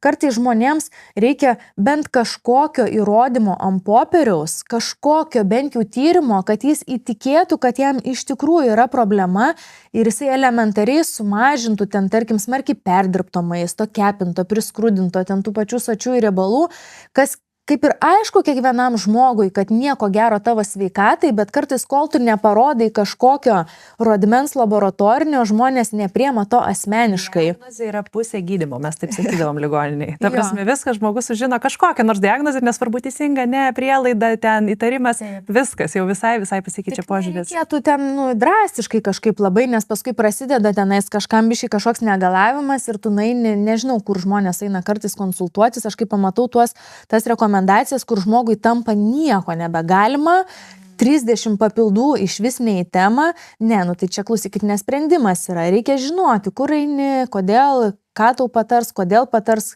klausinėkit, kamantinėkit, turit žinoti, kodėl jums vienas ar kitas terapijas paskyrė ir kas iš viso su jūsų kūnu vyksta, ypač jeigu einate į privatų sektorių, nes jau ten ta mūsų valstybinė medicina, gal ten neužsimkit per daug diskusijom, bet tiesiog pasidžiaukit, kad gavot pagalbą būtinąją, o visa kita, kas yra jau už to ribų, kur gilinatės patys, dedat savo pastangas, skiriat savo lėšas, tai gali ten biškai taip pagręžti specialistus, kad iš tikrųjų būtų aišku, ką ir kodėl jums paskyrė, o ne tik iš tikrųjų susimokėjot ir nežinot, kokia buvo to prasmė ir ar čia verta to laikytis ar neverta, nes tikrai esu mačius drastiškų nesąmonių, kur taip net nežinau, kodėl taip buvo parekomenduota. Pseudomokslo ir kažkokių prisiskaitimų. Bet tokių procesų kaip žarnyno pralaidumai, sisteminiai uždegimai niekas nenuneigs ir tie patys, ir yra, nežinau, kas ten daugiau gilinasi, ir SIBO, ir SIFO, ir peraugimai, ir grybelių, ir bakterijų, ir visko.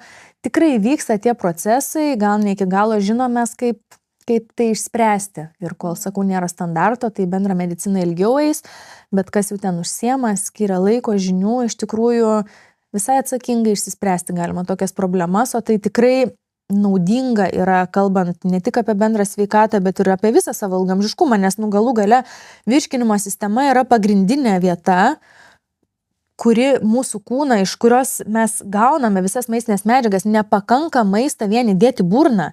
Jį reikia suvirškinti ir įsisavinti. Tai jeigu ten viskas kiaura ir ten yra uždegiminė būklė, nebus nieko, nebus, neįsisavins jums nei ta geležis ir bus ir vario, ir mineralų, ir ten visko trūkumas. Tai pirmiausia, turbūt susitvarkom savo tą, kur jau visą tą, aš nežinau, šachtą, vadinu, traktą šachtą susitvarkom, kur yra pagrindinės mūsų medžiagų įsisavinimas vyksta, o tada jau, kai viskas tvarkoja čianai, galim ten mes jau tobulintis iki begalybės ir įsitraukti, ką tik norim į savo ten tuos racionus ir papildais pasipildyti protingai ir viskuo. Aš tai palaikau 100%, viską, kas yra su protu, tikslingai daroma, pritaikius tas specifinės žinias, pasikonsultavus su specialistais, tai manau, čia vis tiek yra ateitis visko. Išsitestuok, viską sužinok apie save, pagal tai išsispręs problemas ir tada jau gali būstintis, tobulinti, siekti to ilgaamžiškumo, atidedant kuo toliau ten tas visas ligas, nes tai yra tikrai įmanoma. Tikrai įmanoma. Taip. Tai gerai, dabar dar iš tos praktinės pusės apie tą maistą. Savo mokslus, demagogijas.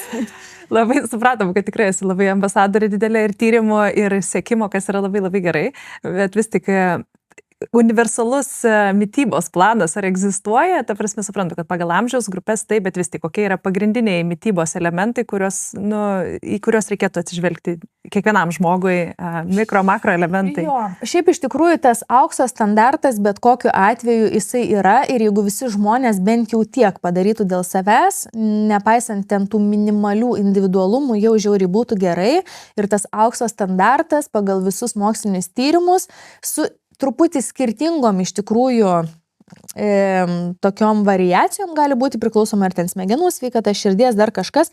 Pagrindas vis tiek bus Viduržemio jūros regiono ta dieta. Ir jos esmė yra iš tikrųjų raciono pagrindas yra augalinis. Tai yra tikrai daug ir pilnagrūdžių kultūrų, ankštiniai produktai, visos tos pupelės. Viskas yra padengiama dar didžiuliu tokių daržovių sluoksnių, daug šviežių vaisių, uogų. Ir jeigu taip siekiant ilgaamžiškumo, daugiau vis tiek yra linkstama link tos jūrinės kilmės baltymo, kas mums gal regioniškai nėra priimtiniausias dalykas. bet esmė būtų tada vis tiek riboti raudonos mėsos suvartojimą. Dabar iš tikrųjų pasirodė naujų tų tyrimų, kad pati iš esmės iš savęs raudona mėsa kaip ir gali būti net ir turėti ir apsauginių savybių, bet čia reikia vėlgi žiūrėti į visą kontekstą, kaip ir su cholesteroliu kraujyje, jeigu nebus uždegiminio fono didžiulio, jisai nekels tokios dėlės rizikos, taip ir geros kokybiškos raudonos mėsos suvartojimas kokybiškos bendros dietos ir raciono fone tikrai bus naudingas. Aš ir pati jautieną suvalgau porą kartų per mėnesį, tikrai kaip nieko. Bet tai reikia garantuoti, kad tai nebus raciono pagrindas ir mes gausim visas kitas būtiniausias medžiagas. Skaidulas ir augalinės kilmės baltymą, nes reikia suvokti, kad gyvulinės kilmės baltymas ir augalinės kilmės baltymas į organizmą atneša skirtingą amino rūgščių sąstatą. Ir gyvulinės kilmės baltymo amino rūgščių kompleksija yra truputį labiau prouždegiminė, skatinanti bendrą uždegimą ir skatinanti perteklinius metabolinius procesus. Ta pati tenais, jeigu mes sportuojam, tarkim, tam tikram periode auginant raumenį, su tuo yra viskas gerai, tie procesai mums yra naudingi, to pačio tenais, nežinau, kas daugiau gilinasi ilgamžiškumą, žino visus mTORus, kas yra ten tas target of rapamycin, tai ta aktyvacija, tos biosintezės, visų ten tų raumeninio audinio ir panašiai mums trumpam periode yra labai naudinga, bet jeigu dieta bus nuolat perpildyta gyvulinės kilmės baltymu, tai galų gale vis tiek transliuosi sisteminį uždegimą ir perteklinius procesus. Tai tas mitas yra vis dar gajus, kad mes iš augalų negalim gauti visų amino rūgščių. Iš tikrųjų mes kuo nuostabiausiai galime visas amino rūgštis susirinkti iš augalinių šaltinių ir dauguma augalų turi labai panašų amino rūgščių sąstatą kaip ir gyvulinės kilmės produktai, tik tais santykiai skiriasi. Bet trūksta kai kurių lizino, metionino, Jo, man atrodo. bet tai būtent ir yra tie junginiai, tarkim, metioninas turbūt ir yra labiausiai ten siejamas paskui su metaboliniam problemom, tai ir aktyvacija visų ten tų signalinių kelių, kurie sendina mus. Tai iš esmės, jeigu mes paderintumėm skirtingas ankštinės kultūras, ten derintumėm kruopas su ankštiniais, skirtingus ten grūdus valgytumėm, pavyzdžiui, bolivinė balanda yra sėkla, tai turi visą amino rūgščių sąstatą, tai galima kuo nuostabiausiai susirinkti ir visas reikiamas amino rūgštis ir ilgamžiškumo kontekste su baltymu perspausti nereikia. Tos raumeninės masės užsiauginti reikia, bet ilgoje perspektyvoje mes nenorim perteklinių šitų procesų organizme ir stengiamės susimažinti tą amino rūgščių ir būtent tų uždegiminį profilį palaikančių amino rūgščių sąstatą. Tai va, tai vis tiek tai mityba, kaip ir minėjau, eina kruopos, daržovės, ankštiniai produktai. Ankštiniai ir kruopos turi ne tik baltymo, bet turi ir labai daug skaidulų, kas yra labai naudinga.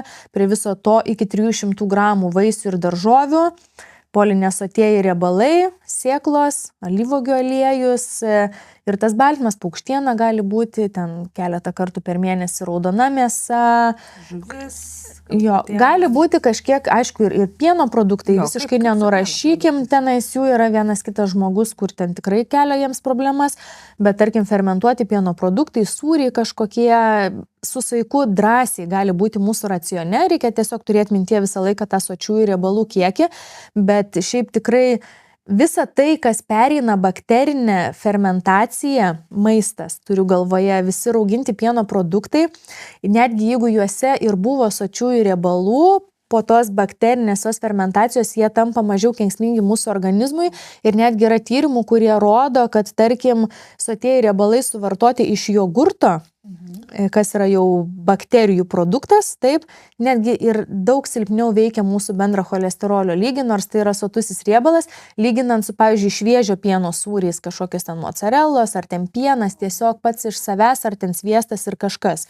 Tai va, tai tų niuansų tokių yra, juos žinant galima ten pasikoreguoti, arba pavyzdžiui, jeigu mes jau taip, būna kartais labai nori ten kažkokio, kad ir tos perdirbtos mėsos, bet tada vis tiek geriau yra vytinta mėsa, nes jinai irgi jau yra paliesta bakterinės fermentacijos ir mums yra lengviau įsisavinama ir truputį mažesnį tą uždegiminį foną gali sukelti. Tai sakau, tai tokių smulkmenų visokių yra, bet ta bazė vis tiek bus visą laiką Viduržemio jūros dietos pagrindų, kiek mums tai pavyksta ir mes galim turėti savo versiją Lietuvoje, bet tai vis tiek bus pagrindas daržovės, kruopos, ankštiniai su kažkiek mėsos ir ten tų sėklos, riešutai, gerieji riebalai, nes visi šitie produktai tikrai rodo uždegimą slopinantį poveikį organizme, o mes būtent to ir siekiame, kad tai būtų kuo ramesnis visas tas uždegiminis fonas mūsų kūne ir mityba yra viena iš priemonių tai pasiekti ir kontroliuoti.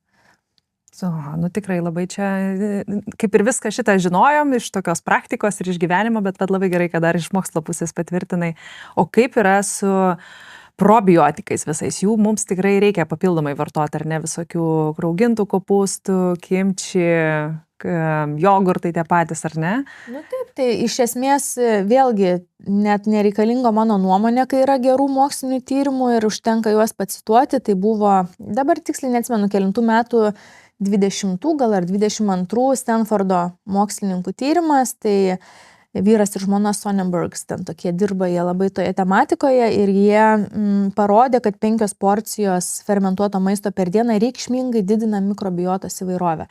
Tai mes džiaugiamės, kai mūsų įvairovė didėja, kuo didesnė įvairovė, tuo daugiau yra ta metabolinė geba didėja mūsų organizme ir tuo daugiau skirtingų rūšių mums tarnauja, nes gamina priešuždegiminės medžiagas.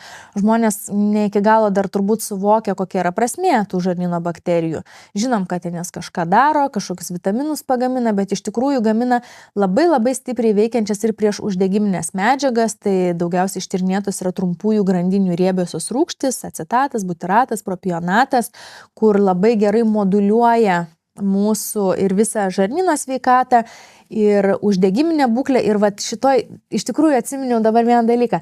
Vakar buvo paskelbti šių metų medicinos Nobelio premijų laureatai ir jais tapo mokslininkai, kurie atrado mūsų imuninės sistemos T reguliacinės ląsteles.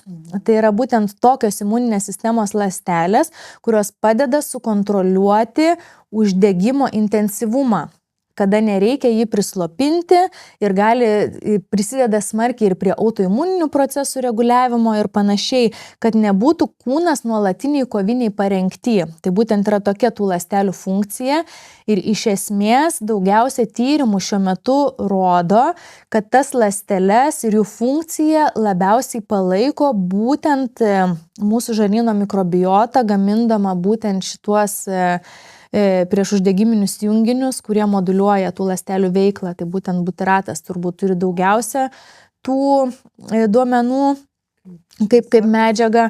Tai tai reiškia, kad jeigu jau net Nobelio premijom yra tokie atradimai įvertinti ir žinom, kad mikrobiota prisideda ir prie šitų procesų valdymo mūsų kūne, kad jis per daug nereaguotų į aplinką ir nepultų savo audinių galų gale, kur tikrai dabar dažnas žmogus autoimuniniam lygom susiduria. Tai čia yra tokie pagrindas siekiant ilgaamžiškumo. Tai būtent tos teisingas imuninės sistemos darbas, prie ko mūsų žarnyno mikrobiota smarkiai prisideda. Tai kuo daugiau mes tų fermentuotų produktų suvalgysim, jeigu turim sveiką žarnyną ir galim savo tai leisti, jeigu negalim, pirmą žarnyną sutvarkom, bet tada vis tiek valgom fermentuotą maistą, kai jau su žarnynu yra viskas tvarkoj, tuo iš tikrųjų mes sveikesni būsim. Ilgiau gyvensim. Gerai, o kaip yra su visais tais pasninkavimais, badavimais, protarpiniu badavimu? Ar žmogui to reikia? Vyrų, moterų šitie dalykai ar turi skirtis ir ar, pavyzdžiui, turi racijos tie žarnyno valymai? Papasakok apie šitos dalykus. Protarpiniai badavimai arba tiesiog kartais kaip opcija gali būti bendros kalorijų suvartojimo tiesiog sumažinimas. Aš dažniausiai apie kalorijas taip vengiu šnekėti, daugiau tai ištransliuoju kaip energetinę maisto vertę, bet su kalorijom viskas gerai teisingam kontekste. Tai iš tikrųjų tai tiek protarpinis badavimas, tiek kalorijų apribojimas yra ištirti ir naudingi reikalai mūsų organizmui. Tik tais reikia žinoti, kaip tai daryti ir kas turi daugiausia mokslinio pagristumo. Tai iš tikrųjų, kalbant apie tą protarpinį badavimą, aš niekad taip nevadinu, tai tiesiog man tai yra natūralus dalykas, kad tu prieš miegą nepersivalgai ir žinai, kada sustot valgyti. Tai daugiausia pagristumo turi tas nevalgymas nuo vakarienės iki pusryčių 12-14 valandų. Būtent šitas, 12-14. Tai yra saugiausias, O, kaip gerai, daugiau nereikia. Žmonėms tinkamas priėjimas prie būtent šitos intervencijos. Ir iš tikrųjų kažkam skamba nedaug 12-14 valandų, bet šiaip dažnas žmogus, kuris neturi to tokio bendro suvokimo ir kartais nekontroliuoja, gal kaip daro, net 8 valandų neišbūna nevalgęs. Dažniausiai gaunas, kad dar prieš miegą užkando, atsikėlęs vėl valgo, tai kiek miegojai, tiek ir nevalgiai. Tai dažnam net ir tą 12 valandų išlaikyti sunku. Tai 12-14 valandų yra labiausiai moksliškai pagrista intervencija, ta protarpinio badavimo, kuri tinka daugumai žmonių. Tada jau prasideda niuansai. Jeigu mes ten siekiam autofagijos procesų palaikymų, autofagija yra tas toksai viduląstelinis išsivalymas, kada mūsų organizmas perdirba defektuotus ten baltymus, visokias tenais atliekas ląstelinės ir taip toliau. Tas procesas užsikuria ties ilgesniais nevalgymo langais, bet esmė ta, kad 16 valandų. Jo, tai 16-18, bet jis ne visiems yra tinkamas. Ir jeigu žmogus yra jau taip pakankamai stresiniai būkliai, jeigu dar jisai nusibadaus ir jeigu dienos metu nebus užtikrinta visų maistinių medžiagų suvartojimas per tas valandas, kai mes valgom, gali blogai baigtis. Tai jeigu nesam labai pažengę žmonės, kurie jau tikrai taip atidžiai seka savo kūną, rūpinasi, kad mūsų dieta būtų pilnavertė, tai saugiausia, kaip ir minėjau, 12-14 valandų, aš pati 16-18 valandų pabadauju porą kartų per mėnesį ir dažniausiai tai darau savaitgaliais, nes pabaigi valgyti ten 7 vakaro, paskui, kadangi lėtas rytas, tai ten pavalgai 11 ryto, bendrai jau ten su šeima, kažkur lėti, vėlyvi tokie savaitgalio pusryčiai. Ir mano kūno apsivalymui to visiškai pakanka, nes iš tikrųjų mes net ir neturim dar pakankamai tų duomenų, kaip tankiai mums reikia tą autofagiją stimuliuoti, nes galiausiai tai gali sukelti neteisingai tas intervencijas taikant ir raumenų atrofiją, ir sarkopeniją gali paskatinti, kada mūsų kūnas savo raumenis pradės valgyti, ypač jeigu mityba neatidžiai suderinta visos dienos metu. Kitas momentas yra, kaip mes badaujame. Iš tikrųjų, moksliškai pagrįsta yra koncentruoti valgymus į pirmą dienos pusę. Ir jeigu mes badaujame pusryčių sąskaitą, tikrai yra nemažai mokslinių tyrimų, kurie rodo, kad tai turės galiausiai neigiamas pasekmes sveikatai. Pusryčiai per valandą 2 nuo atsibudimo yra tikrai labai svarbus energijos užtaisas dienai ir nesukelsi kūnui streso ir ypač moterim, kartais ten ir su tais kortizoliais visais yra reikaliukų pas mus ir ko ten tik tais nėra ta moters organizme dėl viso to mūsų hormoninio bendrai fono, tai pusryčių atsisakymas dažniausiai yra tikrai žalingas ir visą laiką mes turėtumėm akcentuoti į ankstesnę vakarienę. Taip, tai mes ryte pavalgom, aš per 1 valandą pati nenoriu valgyti nuo atsibudimo, gurkšnoju vandenį, bet po to aš tenais biškį sėklų kokių užmetu, skaidulą savo išgeriu, užsikuria mano ta sistema ir tada jau normaliai pavalgau ten iki taip maks 2 valandos. Praėjus nuo atsibudimo ir tada sotus pietus, soti vakarienė iki 7 valandos vakaro ir viskas vėl ten gali iki 9 valandos ryto būti savo pasibadavęs ir pailsėjęs, ir miego kokybei tai svarbu, ir įvairių ten netgi tokio refliukso kontroliai, kada ten kūnas neperkrautas. Ir šiaip naktį kūnas turi nevirškinti, o ilsėtis. Ir leiskim jam daryti savo darbą, išsivalyti nuo visko, o ne tiesiog apkraukim papildomais reikalais. Ir čia bus turbūt nuostabiausia, ką mes galim padaryti. Tai tas 12 valandų, tai toks būtų aukso standartas. Ir šiaip gerą momentą mini profesorius Walter Longo, kad dauguma tokių intervencijų yra stebimos trumpalaikiai perspektyvai. Tarkim, tas pasibadavimas toksai 16-18 valandų, o kartais ten parom kiti badauja, taip, jis tau gali pakeisti tavo biochemiją trumpoj perspektyvoje, bet jeigu mes siekiam ilgamžiškumo, tai reikia turėti omeny, kad tokie tyrimai niekada nebuvo testiniai ir mes nežinom, kaip šitie mūsų badavimai išsitransliuos į kokius reikalus po 20 metų mūsų kūne ir ar tai mums ilgins gyvenimą ar trumpins gyvenimą. Tai vis tiek tai reikėtų žiūrėti, tai kiek dabar turim duomenų, nu tai gerai, aš jau kartojas, bet vis tiek 12-14 valandų. Svarbi tikrai taisyklė. Ir kaip įdomu, mes ar ne augome, kai buvome vaikai su ta, žodžiu, visą laiką mums sakydavo, kad reikia valgyti pusryčius, po to tada buvo visai nemažas tarpsnis, kai buvo visi prieš pusryčius ir buvo labai populiarus tas protarpinis badavimas ir vis tik pusryčius reikia valgyti ir ypatingai moterim reikia ir ypatingai nevengti riebalų moterim reikia, todėl pusryčiai turi būti ir baltyminiai ir su riebalais, vien tik angliavandeniniai, kai košės nelabai tinka, ar ne? Taip, ir svarbiausia yra vis tik iš vakaro neprisivalgyti ir iš tikrųjų aš pažįstu daug žmonių, ypatingai tie, kuriem nereikia rūpintis, pavadinkim, savo figūrą, neturi svorio priaugimo baimės, tai tikrai žinau, kad vėlai vakare pavalgo ir eina miegoti ir tada ir blogai miega, nes gilaus miego stadijas visiškai išdarko, išblaško maistas ir virškinimas ir nepailsi, atsikėlė, blogai jaučiasi, smegenų rūkas ir energijos toka. Tai viskas gali būti sprendžiama gan paprastai, tai vakare 2-3 valandas iki miego nevalgant. Su niuansais, aišku, yra, kam ten jų miego problemos kažkokios, ar ten būna dideli ten gliukozės kritimai, kortizolių, ten šuoliai naktį, kažkam toksai minimalus užkandukas prieš miegą baltyminis su kompleksiniu angliavandeniu gali truputį išspręs kažkokias problemas, bet čia yra vienas kitas žmogus, kuriam reikalingos tokios laikinos intervencijos miego palengvinimui ir tai neturi nieko bendro su vėlyva gausia vakarienė. Tai yra toksai mažas užkandis, kuris turi savo biocheminę paskirtį kūne ir turi būti vis tiek, taip, greitai susivirškina, nes vėlgi ar riebiai ir daug baltyminio maisto prisivalgysim, tai daug ilgiau virškinsis negu kad angliavandeniai, pavyzdžiui.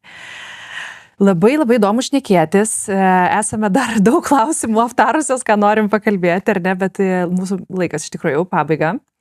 Tai kilo man tokia idėja, kad reikės Indrę pakviesti atskirai į kitą podcast'o dalį, nes iš tikrųjų labai norėjau pakalbėti su tavim apie tą inovatyvų ilgaamžiškumą ir tą visas technologijas, ar ne, ką jūs taikot ir pas save klinikoje ir kas šiaip pasauliniai dabar trendai yra. Tai šitą padarysim kitą kartą. Gerai. O dabar labai norėčiau, kad pasidalintum savo mėgstamiausiomis knygomis, kurios tau gyvenime padarė didžiausią įtaką. Tai visiškai gali būti ne iš sveikatos ryties, gali būti kažkokia grožinė literatūra, podcastus, kokius klausai, kas tau daro didžiausią įtaką ir žinoma, kokiom nors inspiruojančiom asmenybėm. Iš tikrųjų, tai aš tokia nuobodoka esu ir kadangi iki kaulų smegenų esu mokslininkė, daugiausiai, ką aš skaitau, yra visgi vis tiek moksliniai tyrimai, naujausios studijos ir panašiai. Ir toms knygoms ne taip dažnai to laiko turiu, bet keletą tokių, aš tikrai negaliu pasigirti, kad esu čia didžiausia knygų skaitytoja, tai mano favoritai vis tiek šitam gyvenime yra labiausiai didžiausia įtaka man kaip asmenybei, mano tobulėjimui turbūt padarė Ray Dalio knyga Principai, kas man padėjo tiesiog susistiguoti savo prioritetus gyvenime ir supratau, kad mano požiūris galbūt, man iš tikrųjų ta knyga tiek daug aš išgirdau tokių minčių, kur galvojau, kad tik man vienai taip atrodo. Ir kai aš supratau, kad tiek daug pasaulyje pasiekęs žmogus turi tokį patį požiūrį į daugumą klausimų, aš tiesiog taip atsipalaidavau, man taip gera ant širdies pasidarė. Ir iš tikrųjų tai buvo paskutiniai metai, kada aš ruošiau disertaciją.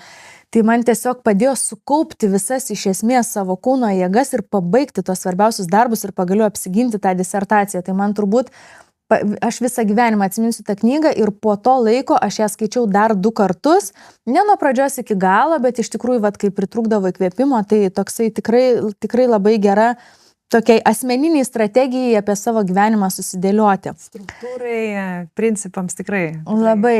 Iš grožinės literatūros daug ko pasigirti negaliu, bet ką iš širdies esu padarius, tai perskaičius beveik visas Remarko knygas. Tai nežinau, man labai lengvai ėjosi jas skaityti ir mano mėgstamiausia iš Remarko 3 draugai, nes kaip šiandien atsimenu, kaip mane tiesiog labai emociškai paveikė, tokia tikrai graži istorija. Tai kas dar neskaitė, tai galit mielai paimti tą klasiką, nes pradžiai taip sunkiai skaitėsi, bet paskui, kai prasilaužiau, niekada nepasigailėjau pabaigusi, nes pakankamai stora knyga ir tai buvo mano pirma Remarko knyga, po kurios turbūt ten dar 5 perskaičiau, nes kaip įsivažiavau, tai negalėjau sustoti. Trečios tai net nežinau, turbūt nepaskaitysiu. Man ir Peter Atijos labai patiko knyga, kur... Truputį papasakot apie Peter Atiją, ką jisai... Peter Atija, šiaip grįžtant ir prie tų podcastų ir įkvepiančių asmenybių, tai iš tikrųjų vis tiek, aš seku, kas vyksta ilgamžiškumo srity, tai kartais, kai nespėju pati ten kažką pasigilinti, perskaityti originalų. Jisai kaip krikštatėvis. Aš pasitikiu šiaip juo. Ilgamžiškumo. Jo, man patinka, jis turi tą podcastą ant Spotify'aus, aš jį ir šiandien klausiau, iš tikrųjų vieną epizodą visai gerai susiklausė, turi savo tą podcastą Drive ir aišku, visą laiką yra tas žmogiškumo faktorius, tu suinterpretuoji ten kažkokius dalykus, bet jis yra vienas tiksliausiai analizuojančių mokslinę literatūrą ir jisai pasakys taip, kaip yra. Turim duomenų, neturim duomenų, jeigu jisai kažką daro, kas nėra pagrįsta mokslo, jisai tada visada tikrai pasakys, kad aš taip darau, duomenų gal daug ir nėra, bet aš pats tikiu ir aš prisiemu riziką. Ir kartais mes galim savo taip leisti, aš irgi ten ties tam tikrais dalykais tikrai parizikuoju ir kažką ten pasidarau savaip ir aš pati galiu tada žinot, veikia, neveikia, vis tiek individualumo faktorius. Tai Peter Atija man yra tikrai šitoj srity įkvepianti asmenybė, jis yra pats gydytojas ir visai taip kokybiškai ir gerai susiklauso jo komunikuojama informacija. O daugiau... Iš tikrųjų, nežinau, nebeatsimenu. Man kai reikia tokius paprastus dalykus, ir yra tokie. Gali būti įsigilinęs iki giliausių molekulių kūne ir tavęs žmonės paklausė paprasto dalyko ir man kartais taip sunku yra atsakyti ir galvoju, tuščia, va dabar tuščia. Nieko, jau tikrai pakankamai pasidalinai ir tikrai užteks klausytojams metami prieki turbūt tiek informacijos, kad ir principus perskaityti ir podcastą pasižiūrėti ir Remarką irgi perskaityti, ar ne? Tai ką, Indre, ačiū, labai įdomus pokalbis, tikrai, wow, kiek daug yra iš tikrųjų informacijos, mokslinės informacijos, įdomių visokių tyrimų ir koks platus tas mūsų pasaulis, vidinis, žarnyno pasaulis, ar ne, ir mūsų ilgamžiškumo galimybės ir genai ir, tikrai, wow, tiesiog šiandien labai pati dabar jaučiuosi įkvėpta dar labiau pradėti gilintis į savo sveikatą, darytis tyrimus ir šviesti visuomenę šitomis temomis. Tai ačiū tau labai. Ačiū, kad pakvietėt. Iki. Iki.